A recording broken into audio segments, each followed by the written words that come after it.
Hare Krishna. We'd like to welcome everyone to our Sunday Krishna book reading to Srila Prabhupada. And you can turn to chapter 31, those of you online, chapter 31, Songs by the Gopis. And as we always do, let us offer our respectful obeisances to Srila Prabhupada and to each other. Namo Vishnuvedaya Krishna Prasthaya Bhutale Srimati Bhakti-Vedanta Swaminiti Namane Namaste Saraswati Deve Gauravani Pacharane Nirvisesha Sunyavadi Pasakacha Deshatarane. And to each other, Vanchakalpatrubhyascha Kripa Sindhu Bhyevacha Patitanam Bhavanebhyo Vaishnavebhyo Namo Namaha. So for those of you online, you can note the subtitles at the bottom of the page, and this will help you to follow along for hearing Krishna book. Okay, chapter 31, Songs by the Gopis. One gopi said, "My dear Krishna, ever since you took your birth in this land of Vrajabhumi, everything appears to be glorious. The land of Vrindavan has become glorious, and it is as if the goddess of fortune is personally always existing here. But it is only we who are very unhappy because we are searching for you, but cannot see you with our greatest effort. Our life is completely dependent upon you. Therefore, we request that you again come to us." Remember to read slowly, everyone, so that, what do you call it? The words can capture your voice. Another gopi said, "My dear Krishna, you are the life and soul even of the lotus flower that grows on the water of lakes, made transparent by the clear rains of autumn. Although the lotus flowers are so beautiful, without your glance, they fade away. Similarly, without you, we are also dying. Actually, we are not your wives, but are your slaves. You never spend any money for us, yet we are simply attracted by your glance. Now, if we die without receiving your glance, you will be responsible for our deaths. Certainly, the killing of women is a great sin, and if you do not come to see us and we die, you will be suffer the reaction of sin. So please, come see us. Do not think that one can be killed only by certain weapons. We are being killed by your absence. You should consider how you are responsible for killing women. We are always grateful to you because you have protected us many times from the poisonous water of the Yamuna, from the serpent Kaliya, from Bakasur, from the anger of Indra and his torrents of rain, from the forest fire and so many other incidents. You are the greatest and the most powerful of all. It is wonderful for you to protect us from so many dangers. But we are surprised that you are neglecting us at this moment."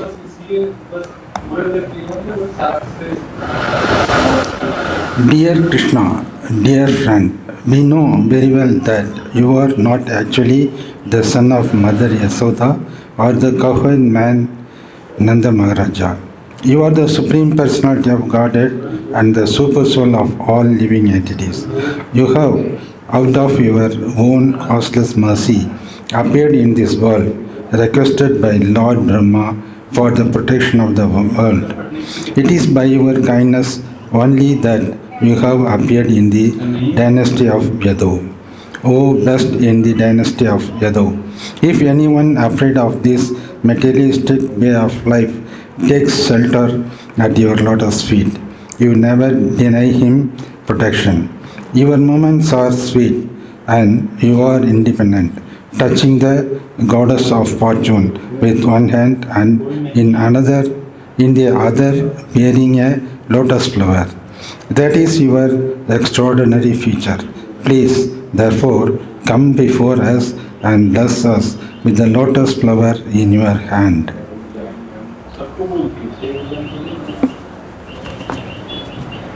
Dear Krishna, you are the killer of all the fears of the inhabitants of Vrindavan.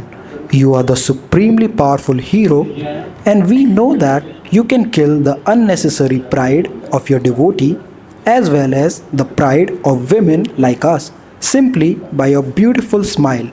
We are simply your maidservants and slaves. Please, therefore, accept us by showing us your beautiful lotus like face. Dear Krishna, actually, we have become very lusty, having been touched by your lotus feet.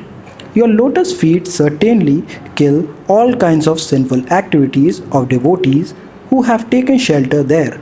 You are so kind that even the ordinary animals take shelter under your lotus feet. Your lotus feet are also the residence of the goddess of fortune, yet you danced on the heads of the Kaliya serpent with them. Now we are requesting you to kindly place your lotus feet on our breasts and pacify our lusty desires to touch you. O Lord, your attractive eyes, like the lotus, are so nice and pleasing. Your sweet words are so fascinating that they please even the greatest scholars, who also become attracted to you. We are also attracted by your speaking and by the beauty of your face and eyes. Please, therefore, satisfy us by your nectarian kisses. Dear Lord, words spoken by you or words describing your activities are full of nectar, and simply by speaking or hearing your words, one can be saved from the blazing fire of material existence. Great demigods like Lord Brahma and Lord Shiva are always engaged in chanting the glories of your words. They do so to eradicate the sinful activities of all living entities in the material world. If one simply tries to hear your transcendental words, he can very quickly be elevated to the platform of pious activities. For the Vaishnavas, your words give transcendental pleasure, and saintly persons who are engaged in distributing your transcendental message all over the world are first-class charitable persons. This was confirmed by Rupa Goswami when he addressed Lord Chaitanya as the most munificent incarnation, because he distributed the words of Krishna and love of Krishna free of charge all over the world. Dear Krishna, the gopis continued, "You are very cunning. You can imagine how much we are distressed simply by remembering your cunning smile, your pleasing glance, your walking with us in the forest of Vrindavan, and your auspicious meditations. Your talks with us in lonely places were heartwarming. Now we are all aggrieved to remember your behavior. Please save us. Dear Krishna, certainly you know how much we are saddened when you go out of Vrindavan village to tend the cows in the forest.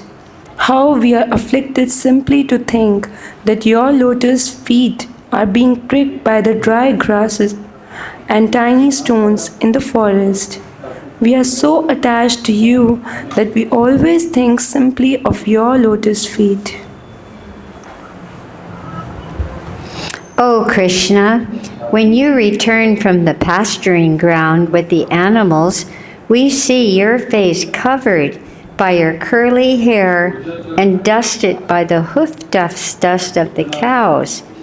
We see you mildly smiling. We see your mildly smiling face, and our desire to enjoy you increases. O dear Krishna, you are the supreme lover, and you always give shelter to surrendered souls. You fulfill everyone's desire. Your lotus feet are worshipped even by Lord Brahma, the creator of the universe.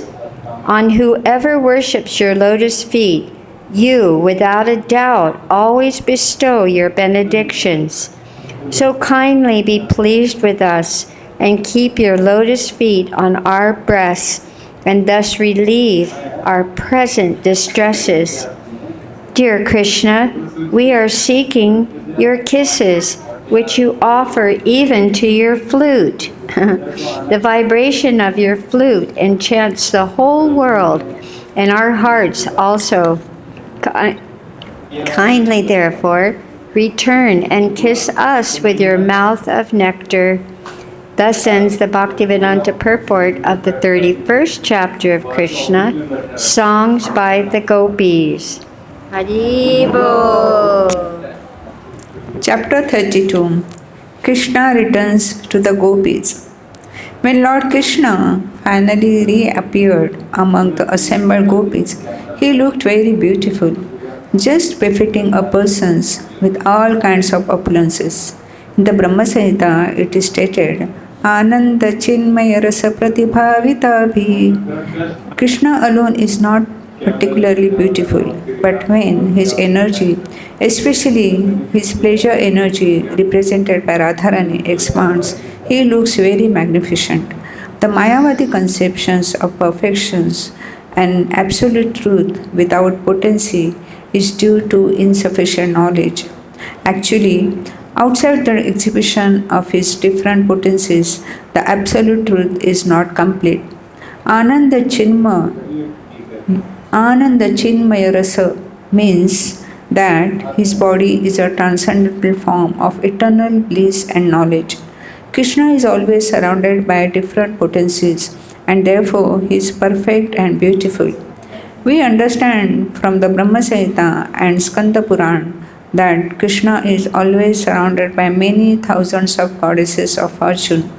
The gopis are all goddesses of fortune, and Krishna took them hand in hand on the bank of the Yamuna.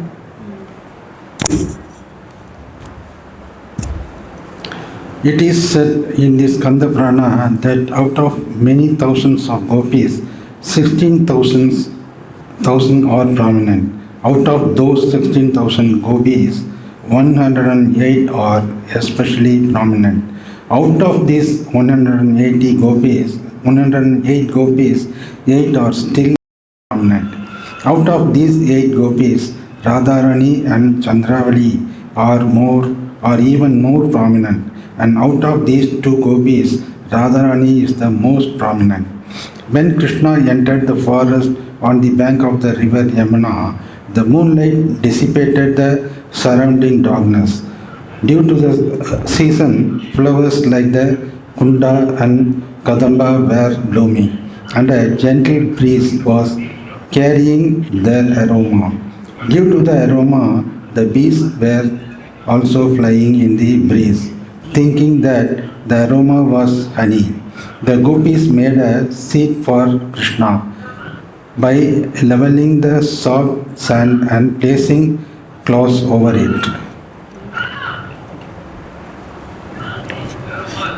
The gopis who were gathered there had almost all been the followers of the Vedas.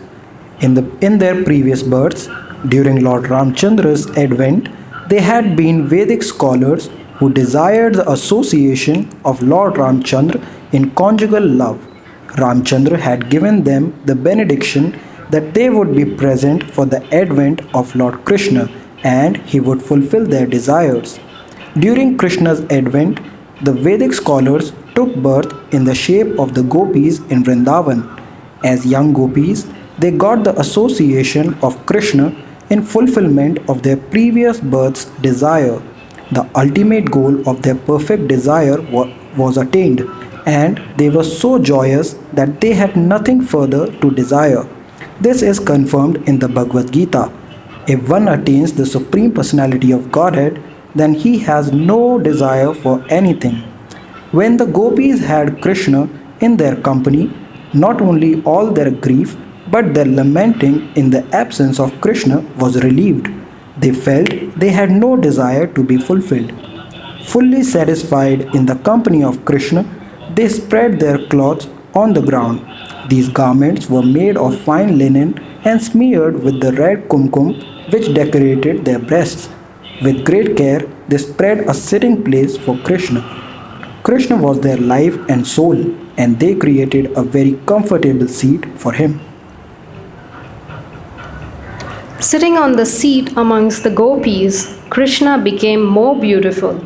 Great yogis like Lord Shiva, Lord Brahma, or even Lord Shesha and others always try to fix their attention upon Krishna in their hearts. But here the gopis actually saw Krishna seated before them on their cloths. In the society of the gopis, Krishna looked very beautiful. They were the most beautiful damsels within the three worlds, and they assembled together around Krishna. Krishna seated himself beside each of the many gopis, and it may be asked herein how he did this.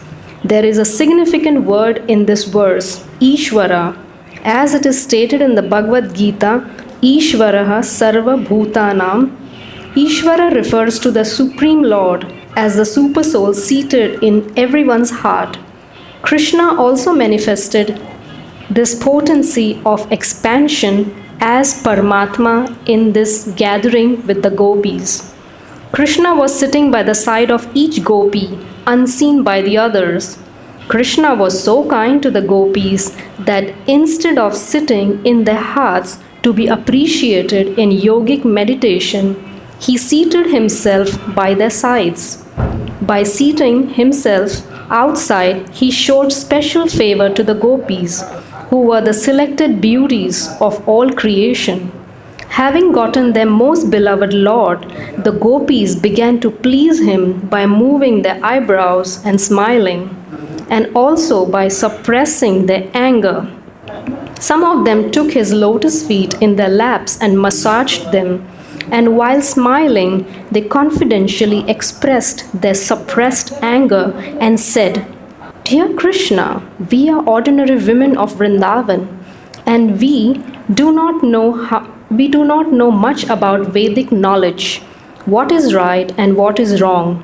We therefore put a question to you, and since you are very learned, you can answer it properly.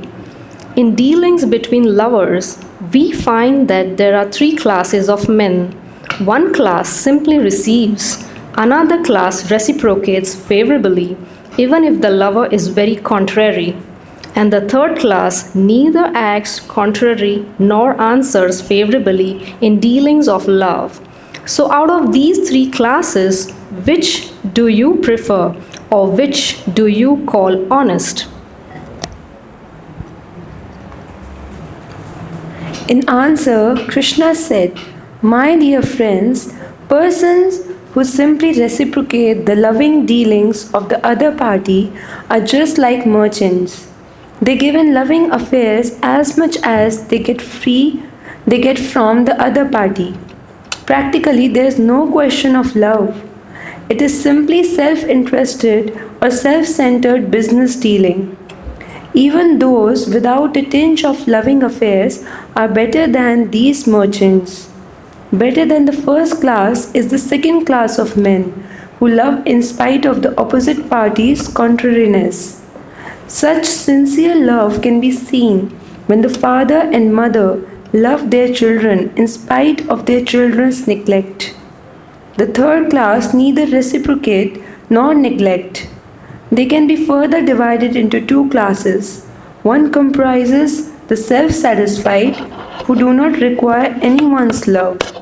They are called Atmarama, which means they are absorbed in the thought of Supreme Personality of Godhead and so do not care whether one loves them or not. But another class comprises ungrateful men. They are called Kilaus. The men in this group revolt against superior persons. For instance, a son, in spite of receiving all kinds of things from loving parents, may be Kalaus and cannot reciprocate. Those in this class are generally known as Guru Druha, which means they receive favors from the parents or the spiritual master and yet neglect them.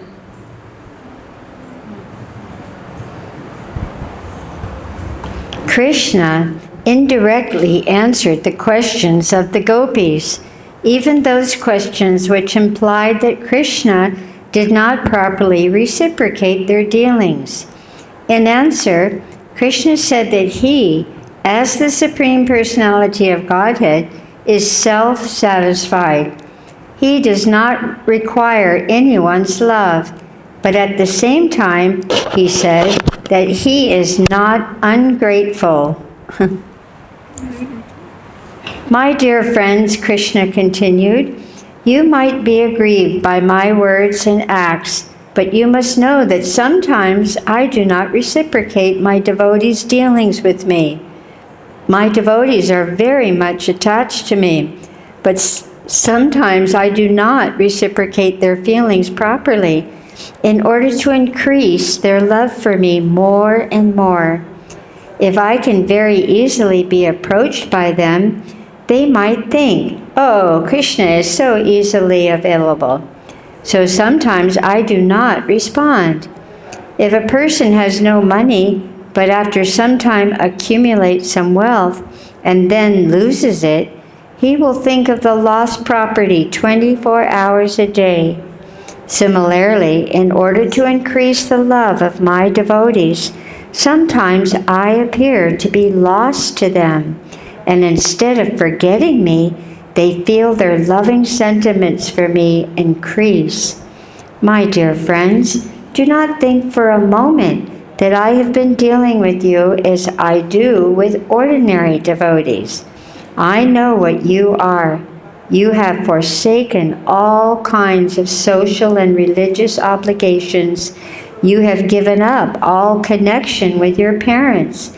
Without caring for social convention and religious obligations, you have come to me and loved me, and I am so much obliged to you that I cannot treat you as ordinary devotees. Do not think that I was away from you. I was near to you. I was simply seeing how much you were anxious for me in my absence. So please do not try to find fault with me. Because you consider me so dear to you, kindly excuse me if I have done anything wrong. I cannot repay your continuous love for me, even throughout the lifetimes of the demigods in the heavenly planets. It is impossible to repay you or show enough gratitude for your love. Therefore, please be satisfied by your own pious activities. You have displayed exemplary attraction for me, overcoming the greatest difficulties arising from family connections. Please be satisfied with your highly exemplary character, for it is not possible for me to repay my debt to you. The exemplary character of devotional service manifested by the devotees of Vrindavan is the purest type of devotion. It is enjoined in authoritative shastras that devotional service must be ahetuki and apratihata. This means that devotional service to Krishna cannot be checked by political or religious convention. The stage of devotional service is always transcendental. The gopis particularly showed pure devotional service toward Krishna, so much so that Krishna himself remained indebted to them. Lord Chaitanya thus said that the devotional service manifested by the gopi in Vrindavan excelled all other methods of approaching the Supreme Personality of Godhead. Thus ends the Bhaktivedanta purport of the 32nd chapter of Krishna. Krishna returns to the gopis. Chapter 33, Description of the Rasa Dance. Thus, hearing the Supreme Personality of Godhead, Krishna, speaking to pacify them, the gopis became very much pleased. They became completely relieved of the great suffering of separation, not only by hearing the words of the Supreme Personality of Godhead, but also by touching his hands and legs. After this, the Supreme Personality of Godhead began his rasa dance. A dance in the midst of many girls is called a rasa dance. So, Krishna began to dance among the most beautiful and fortunate girls within the three worlds.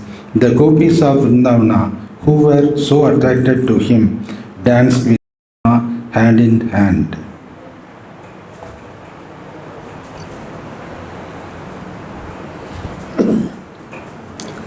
Krishna's Rasa dance should never be compared to any kind of material dance, such as a ball dance or a society dance. The Rasa dance is completely spiritual performance. In order to establish this fact, Krishna, the supreme mystic, expanded himself into many forms and stood beside each gopi, placing his hands on the shoulders of gopis on both sides of him. He began to dance in their midst. The mystic expansions of Krishna were not perceived by the gopis because Krishna appeared alone to each of them. Each gopi thought that Krishna was dancing with her alone. Above that wonderful dance flew many airplanes carrying the denizens of the heavenly planets who were very eager to see the wonderful dance of Krishna with the gopis. The Gandharvas and Kinnars began to sing and accompanied by them by their respective wives. All the Gandharvas began to shower flowers on the dancers. Yeah, as the gopis.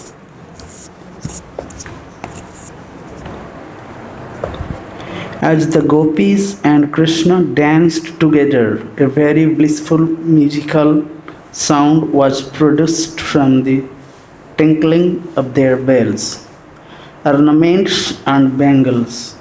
It appeared that Krishna was greenish sapphire locket in the midst of a golden necklace decorated with valuable stones.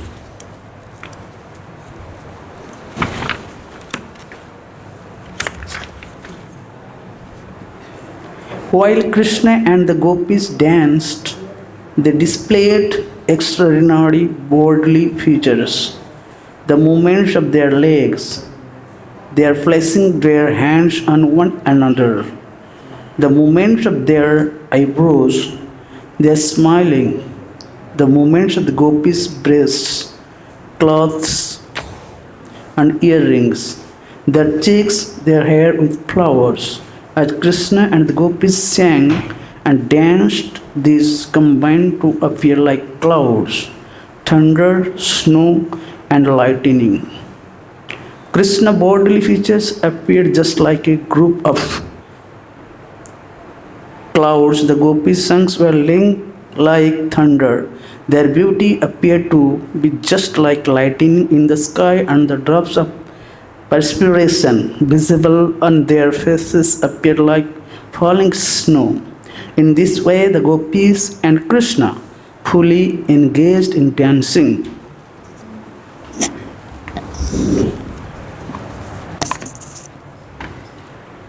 The necks of the gopis became tinted with red due to their desire to enjoy Krishna more and more. To satisfy them, Krishna began to clap his hands in time with their singing. Actually, the whole world is full of Krishna's singing, but it is appreciated in different ways by different kinds of living entities. This is confirmed in the Bhagavad-Gita. Ye yatha mam prapadyante tam stataiva bhajamyaham. Krishna is dancing and every living entity is also dancing. But there is a difference between the dancing in the spiritual world and that in the material world. This is expressed by the author of the Chaitanya Charitamrita, who says that the master dancer is Krishna and everyone else is a servant. Everyone is trying to imitate Krishna's dancing. Those who are actually in Krishna consciousness respond rightly to the dancing of Krishna. They do not try to dance independently, but those in the material world try to imitate Krishna as the Supreme Personality of Godhead. The living entities are dancing under the direction of Krishna's Maya and are thinking that they are equal to Krishna. But this is not a fact. In Krishna consciousness, this misconception is absent. For a person in Krishna consciousness knows that Krishna is the Supreme Master and everyone else is a servant. One has to dance to please Krishna, not to imitate or attempt to become equal to the Supreme Personality of Godhead. The gopis wanted to please Krishna, and therefore, as Krishna sang, they responded and encouraged him by saying, "Well done, well done." Sometimes they presented beautiful music for his pleasure, and he responded by praising their singing. When some of the gopis became very tired from dancing and moving their bodies, they placed their hands on the shoulders of Sri Krishna. Then their hair loosened and flowers fell to the ground. When they placed their hands on Krishna's shoulder, they became overwhelmed by the fragrance of his body, which emanated from the lotus, other aromatic flowers, and the pulp of sandalwood. They became filled with attraction for him, and they began to kiss him. Some gopis touched Krishna cheek to cheek, and Krishna began to offer them chewed betel nuts from his mouth, which they accepted with great pleasure by kissing. And by accepting those betel nuts, the gopis spiritually advanced. The gopis became tired after long singing and dancing. Krishna was dancing beside them, and to elevate their fatigue, they took Sri Krishna's hand and placed it on their raised breasts. Krishna's hand, as well as the breast of the gopis, are eternally auspicious. Therefore, when they combined, both of them became spiritually enhanced. The gopis so enjoyed the company of Krishna, the husband of the goddess of fortune, that they forgot that they had any other husbands in the world. And upon being embraced by the arms of Krishna and dancing and singing with him, they forgot everything. Srimad Bhagavatam thus describes the beauty of the gopis while they were ras dancing with Krishna. There were lotus flowers over both their ears, and their faces were decorated with sandalwood pulp. They wore tilak, and there were drops of perspiration on their smiling mouths. From their feet came the tinkling sound of ankle bells and bangles. The flowers within their hair were falling to the lotus feet of Krishna, and he was very satisfied. As stated in the Brahma Samhita, all these gopis are expansions of Krishna's pleasure potency. Touching their bodies with his hands and looking at their pleasing eyes, Krishna enjoyed the gopis exactly as a child enjoys playing with the reflection of his body in a mirror. When Krishna touched the different parts of their bodies, the gopis felt surcharged with spiritual energy. They could not adjust their loosened clothes, although they tried to keep them adjusted properly. Their hair and garments became scattered, and their ornaments loosened as they forgot themselves in the company of Krishna. While Krishna was enjoying the company of the gopis in the rasa dance, The astonished demigods and their wives gathered in the sky. The moon, being afflicted with a sort of lust, began to watch the dance and became stunned with wonder. The gopis had prayed to the goddess Katyayani to have Krishna as their husband. Now Krishna was fulfilling their desire by expanding himself in as many forms as there were gopis and enjoying them exactly like a husband. Srila Shukadeva Goswami has remarked that Krishna is self-sufficient. He is Atmarama. He doesn't need anyone else for his satisfaction. But because the gopis wanted Krishna as their husband, he fulfilled their desires. When Krishna saw that the gopis were tired from dancing with him, he immediately began to wipe his hands over their faces so that their fatigue would be relieved. In order to reciprocate the kind hospitality of Krishna, the gopis began to look at him lovingly. They were overjoyed by the auspicious touch of the hand of Krishna. Their smiling cheeks shone with beauty, and they began to sing the glories of Krishna with transcendental pleasure. As pure devotees, the more the gopis enjoyed Krishna's company, the more they became enlightened with his glories, and thus they reciprocated with him. They wanted to satisfy Krishna by glorifying his transcendental pastimes. Krishna is the Supreme Personality of Godhead, the Master of all masters, and the gopis wanted to worship him for his unusual exhibition of mercy upon them. The gopis and Krishna entered the water of the Yamuna just to relieve their fatigue from the rasa dance.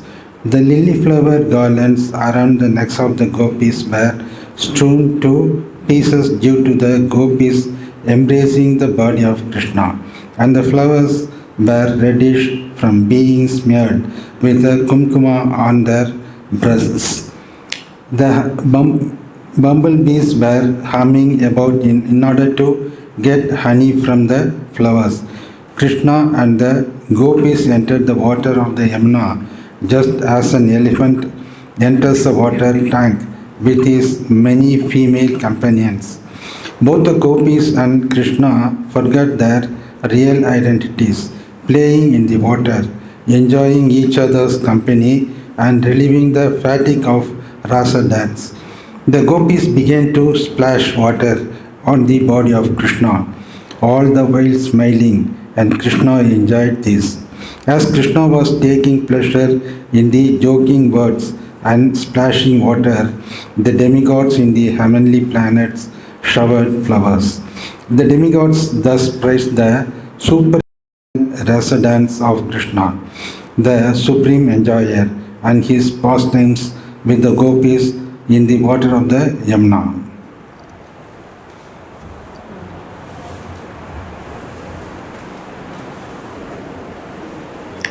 After this, Lord Krishna and the gopis came out of the water and began to stroll along the bank of Yamuna, where a nice breeze was blowing, carrying the aroma of different kinds of flowers over the water and land. While strolling on the bank of the Yamuna, Krishna recited various kinds of poetry. He thus enjoyed the company of the gopis in the soothing moonlight of the autumn. Okay. Sex desire is especially excited in the autumn season, but the wonderful thing about Krishna's association with the gopis is that there was no question of sex desire. It was as clearly stated in the Bhagavad-Gita description by Sukadeva Goswami. Avaruddha Sauruta, the sex impulse was completely and controlled There is a distinction between Lord Krishna's dancing with the gopis and the ordinary dancing of living entities with the material world. In order to clear up the further misconceptions about the Ras dance and the affairs of Krishna and the gopis, Maharaja Parikshit, the hearer of Srimad Bhagavatam, told Sukadeva Goswami, Krishna appeared on the earth to establish the regulative principles of the religion and to curb the predominance of irreligion. But the behavior of Krishna and the gopis might encourage irreligious principles in the material world. I am simply surprised that he would act in such a way, enjoying the company of others' wives in the dead of night. This statement of Maharaja Parikshit was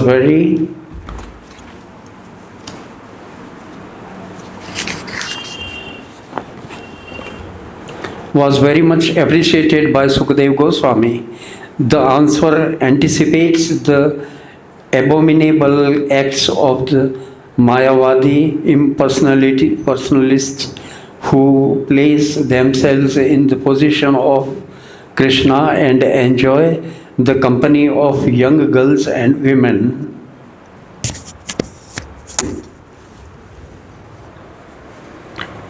The basic Vedic injunctions never allow a person to enjoy sex with any woman except his own wife. Krishna's appreciation of the gopis appeared to be distinctly in violation of these rules. Maharaj Parikshit understood the total situation from Sukadeva Goswami, yet to further clarify the transcendental nature of Krishna and the gopis in the rasa dance, he expressed his surprise.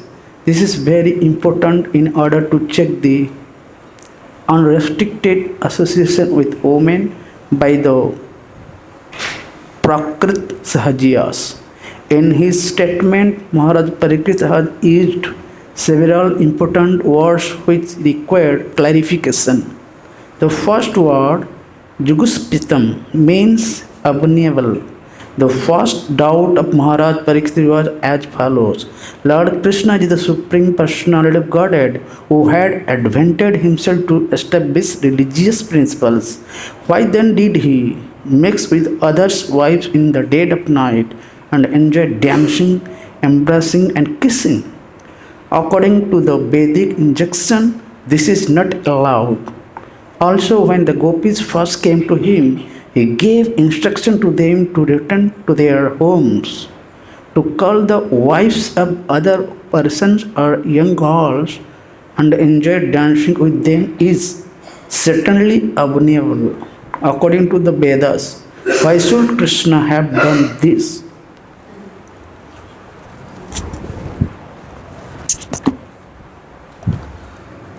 Another word used here is aptakam. Some may take it for granted that Krishna was very lusty among young girls, but Parikshit Maharaj said that this was not possible. He could not be lusty. First of all, from the material calculation, he was only 8 years old. At that age, a boy cannot be lusty. Aptakam means that the Supreme Personality of Godhead is self-satisfied. Even if he were lusty, he doesn't need to take help from others to satisfy his lusty desires. The next point is that, although not lusty himself, he might have been seduced by the lusty desires of the gopis. But Maharaj Parikshit then used another word, Yadupati, which indicates that Krishna is the most exalted personality in the dynasty of the Yadus.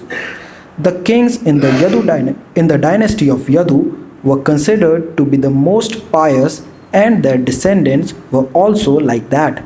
Having taken birth in that family, how could Krishna have been seduced even by the gopis? It is concluded, therefore, that it was not possible for Krishna to do anything abominable. But Maharaj Parikshit was in doubt as to why Krishna acted in that way. What was the real purpose? Another word Maharaj Parikshit used when he addressed Shukadev Goswami is Suvrata, which means to take a vow to enact pious activities. Shukadev Goswami was an educated brahmachari, and under the circumstances, it was not possible for him to indulge in sex. This is strictly prohibited for brahmacharis, and what to speak of a brahmachari like Shukadev Goswami. But because the circumstances of the rasa dance were very suspect, Maharaj Parikshit inquired for clarification from Shukadev Goswami. Shukadev Goswami immediately replied that transgressions of religious principles by the Supreme Controller testify to his great power. For example, fire can consume any abominable things, that is the manifestation of the supremacy of fire. Similarly, the sun can absorb water from a urinal or from stool, and the sun is not polluted. Rather, due to the influence of the sunshine, the polluted, contaminated place becomes disinfected and sterilized.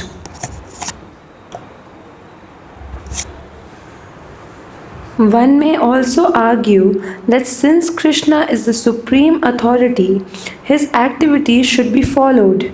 In answer to this argument, Sukdev Goswami has very clearly said that the Ishvara or Supreme Controller may sometimes violate his own instructions, but this is possible only for the controller himself, not for the followers.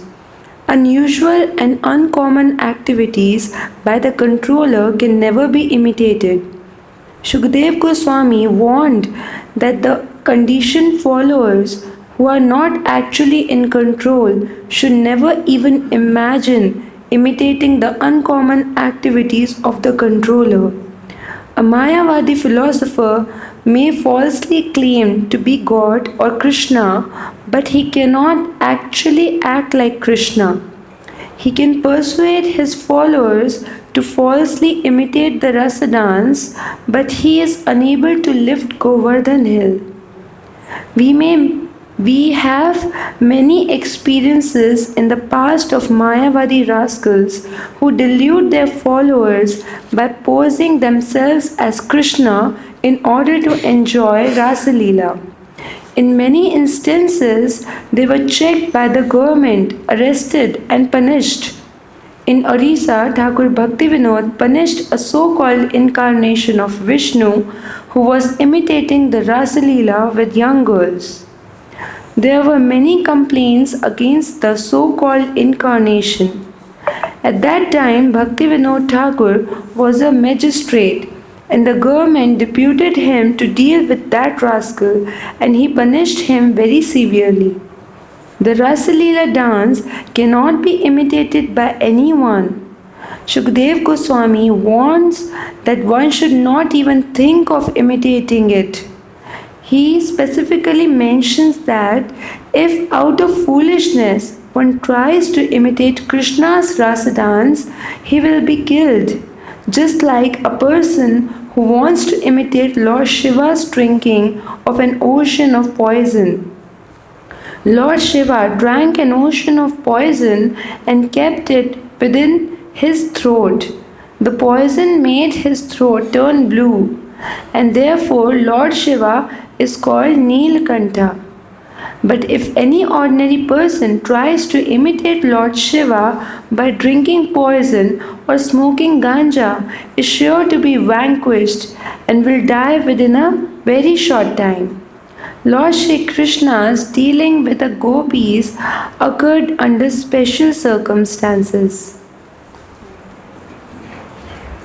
Most of the gopis in their previous lives were great sages, expert in the study of the Vedas, and when Lord Krishna appeared as Lord Ramachandra, They wanted to enjoy with him. Lord Ramachandra gave them the benediction that their desires would be fulfilled when he would appear as Krishna. Therefore, the desire of the gopis to enjoy the appearance of Lord Krishna was long cherished. So they approached the goddess of Katyayani to have Krishna as their husband. There are many other circumstances which also testify to the supreme authority of Krishna and show that he is not bound by the rules and regulations of the material world. In special cases, he acts as he likes to favor his devotees. This is possible only for him because he is the supreme controller. People in general should follow the instructions of Lord Krishna as given in the Bhagavad-Gita and should not even imagine imitating Lord Krishna in the rasa dance. Krishna's lifting of Govardhana hill and his killing of great demons like Putana are all obviously extraordinary activities. Similarly, the rasa dance is also an uncommon activity and cannot be imitated by any ordinary man. An ordinary person engaged in his occupational duty, like Arjuna, should execute his duty for the satisfaction of Krishna. That is within his power. Arjuna was a fighter, and Krishna wanted him to fight for his satisfaction. Arjuna agreed, although at first he was not willing to fight. Duties are required for ordinary persons. They should not jump up and try to imitate Krishna and indulge in Rasalila and thus bring about their ruin. One should know with certainty that Krishna had no personal interest in whatever he did for the benediction of the gopis. As stated in Bhagavad-Gita, na mam karmani limpanti. Na mam karmani limpanti. Krishna never enjoys or suffers the result of his activities. Therefore, it is not possible for him to act irreligiously. He is transcendental to all religious duties and principles. He is untouched by the modes of material nature. He is the supreme controller of all living entities, whether in human society, in demigod society, in the heavenly planets, or in lower forms of life. And he is also the supreme controller of material nature. Therefore, he has nothing to do with religious or irreligious principles. Sukadeva Goswami further concludes that the great sages and devotees who are washed clean of all conditioned life can move freely even within the contamination of material nature by keeping Krishna, the Supreme Personality of Godhead, within their hearts. In this way, they also do not become subject to the laws of pleasure and pain in the modes of material nature. How then is it possible for Krishna, who appears by his own internal potency, to be subject to the laws of karma?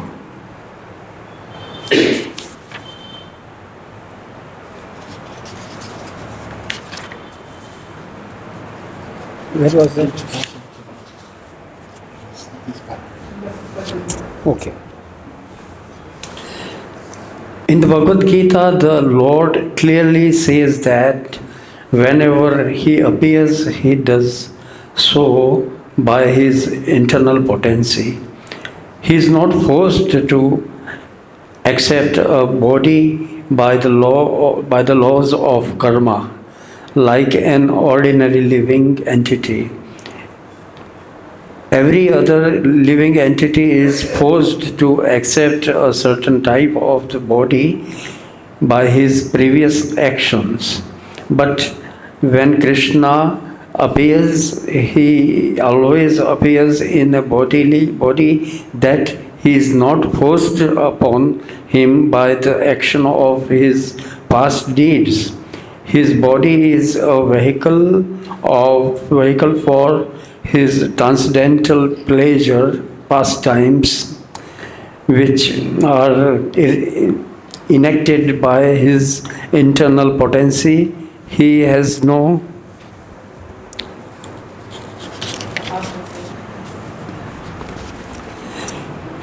obligation to the law of karma. The Mayavadi monist must accept a certain type of body being posed by the law of nature. Therefore, his claim to being one with Krishna or God is only theoretical. Such persons who claim to be equal with Krishna and indulge in Ras Leela create a dangerous situation for the people in general. Krishna, the Supreme Personality of Godhead, was already present as the super soul within the bodies of the gopis and their husbands. He is the guide of all living entities, as is confirmed in the Katha Upanishad. Nityo Nitya Nam Chetana Nam.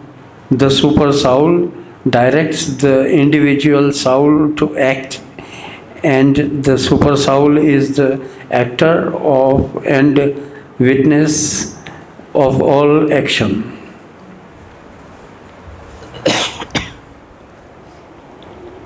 It is confirmed in the Bhagavad-Gita that Krishna is present in everyone's heart and that from him come all knowledge, remembrance and forgetfulness.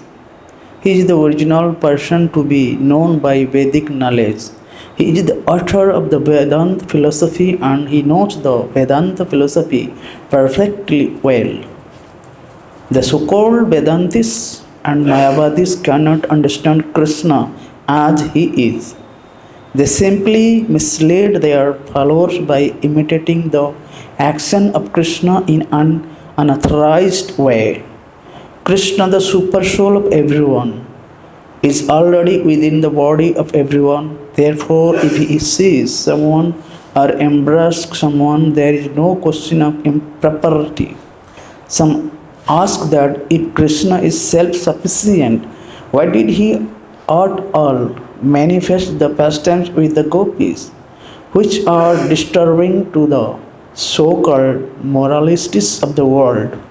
The answer is that such activities show special mercy to the fallen, conditioned souls.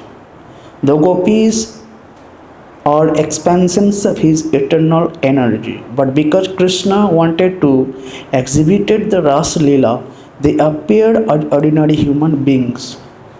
In the material world, pleasure is the ultimately manifested in the sex attraction between man and woman.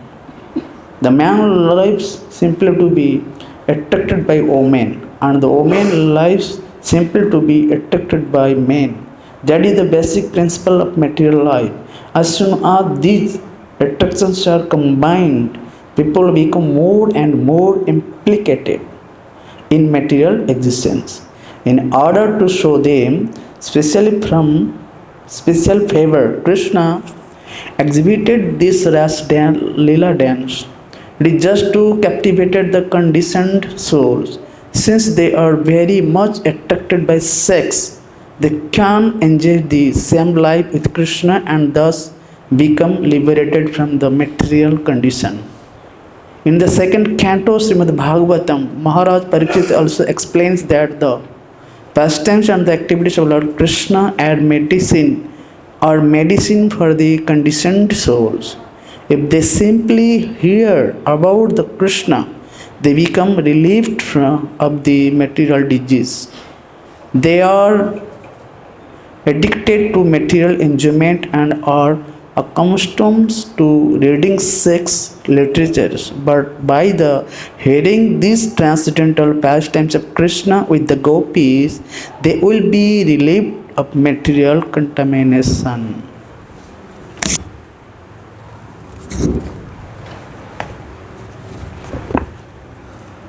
how they should hear and from whom is also explained by Shukdev Goswami.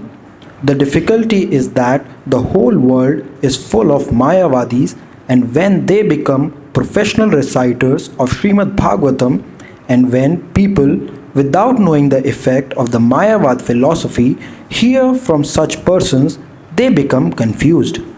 Discussion of the Rasa Leela among people in general is discouraged because they are affected by the Mayavad philosophy. But if one who is advanced explains and people hear from him, certainly the hearers will be gradually elevated to the position of Krishna consciousness and liberated from materially contaminated life. Another important point is that none of the gopis who danced with Krishna were in their material bodies. They danced with Krishna in their spiritual bodies. All their husbands thought that their wives were sleeping by their sides. The so-called husbands of the gopis were already enamored with the influence of the external energy of Krishna. So, by dint of this very energy, they could not understand that their wives had gone to dance with Krishna. What then is the basis of accusing Krishna of dancing with others' wives? The bodies of the gopis, which were their husbands, were lying in bed, but the spiritual parts and parcels of Krishna were dancing with him. Krishna is the Supreme Person, the whole Spirit, and he danced with the spiritual bodies of the gopis. There is therefore no reason to accuse Krishna in any way.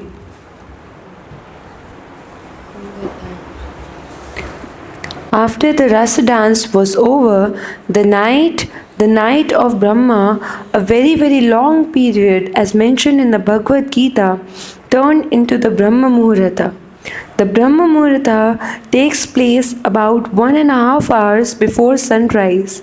It is recommended that one should rise from bed at that time and after finishing daily ablutions, take to spiritual activities by performing Mangal Aarti and chanting the Hare Krishna mantra. This period is very convenient for the execution of spiritual activities. When that auspicious moment arrived, Krishna asked the gopis to leave. Although his beloveds were not willing to quit his company, they were very obedient to him. As soon as Krishna asked them to go home, they immediately left and returned home. Shukdev Goswami concludes this episode of Rasa Leela by pointing out that if a person hears from the right source about the pastimes of Krishna, who is Vishnu himself, and the gopis, who are expansions of his energy, then he will be relieved of the most dangerous type of disease, namely lust. In other words, one who actually hears the Rasa Leela will become completely freed from the lusty desire of sex life and elevated to the highest level of spiritual understanding. Generally, because they hear the Rasa Leela from Mayavadis and they themselves are Mayavadis, people become more and more implicated in sex life. The conditioned soul should hear the Rasa Leela dance from an authorized spiritual master, be trained by him so that he can understand the whole situation. Thus, one can be elevated to the highest standard of spiritual life, otherwise, one will be implicated.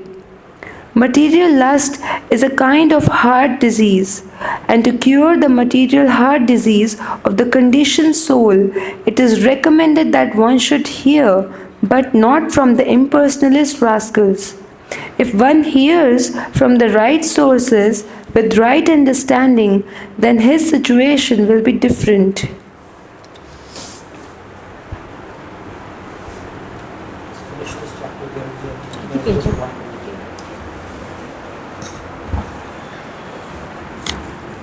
Shukadeva Goswami has used the word Shraddhanvita for one who is trained in spiritual life. Shraddha or faith is the beginning. One who has developed his faith in Krishna as the Supreme Personality of Godhead, the Supreme Spirit Soul, can both describe and hear the Rasa Leela. Shukadeva, who uses the word Anushrunvayat, one must hear from the disciplic succession. Anu means following, and Anu also means always. So one must always follow the disciplic succession and not hear from any stray professional reciter, whether a Mayavadi or an ordinary man. Anushrunvayat means that one must hear from an authorized person who is in the disciplic succession and is always engaged in Krishna consciousness. When a person hears the Rasa Leela in this way, the effect will be sure. He will be elevated to the highest position of spiritual life. Sukadeva Goswami uses two specific words, Bhaktim and Param. Bhaktim Param means execution of devotional service above the neophyte stage. Those who are simply attracted to temple worship but do not know the philosophy of bhakti or in the neophyte stage. That sort of bhakti is not the perfectional stage. The perfectional stage of bhakti or devotional service is completely free from material contamination. The most dangerous aspect of contamination is lust or sex life. Bhaktim Param devotional service is so potent that the more one advances in this line, the more he loses his attraction for material life. One who is actually deriving benefit from hearing the Rasa Leela dance surely achieves the transcendental position. He surely loses all traces of lust in his heart.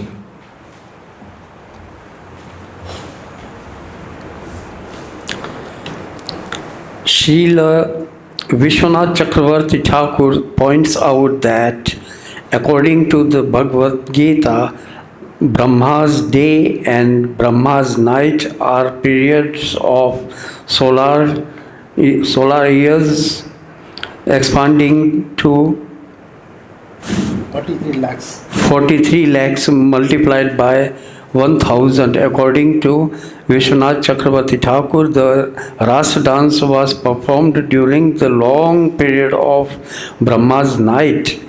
But the gopis could not understand that in order to fulfill their desire, Krishna extended the night to cover such a great period of time.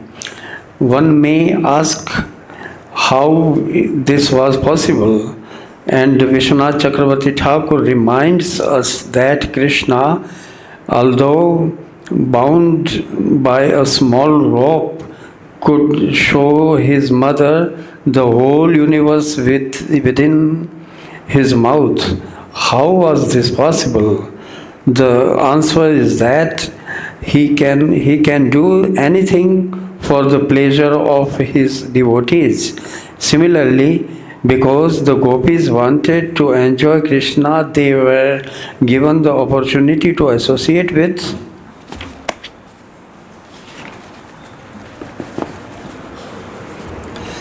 him for a long period. This was done according to his promise. When Krishna stole the garments of the gopis while they were taking a bath in Chirghat on the Yamuna, he promised to fulfill their desire in some future night. In one night, therefore, they enjoyed the company of Krishna as their beloved husband. But that night was not an ordinary night. It was a night of Brahma lasting millions and millions of years. Everything is possible for Krishna, for he is supreme controller. Thus ends the Bhakti Vedanta purport of the third 33rd chapter of Krishna, description of Ras dance. Hare Krishna, Hare Krishna. Krishna, Krishna. Give Mataji microphone. Hare Krishna. So that concludes our weekly reading of Krishna book to Srila Prabhupada. Thank you, Srila Prabhupada, for allowing us to read Krishna book to you in this sacred land, Vrindavan.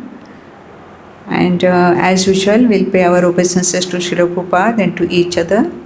Namo Vishnu Padaya Krishna Prishtaya Bhutale Srimate Bhakti-Vedanta Swami Niti Namine Namaste Saraswati Deve Gauravani Pracharine Nirvishesha Shunyavadi Pashyata Deshatarine.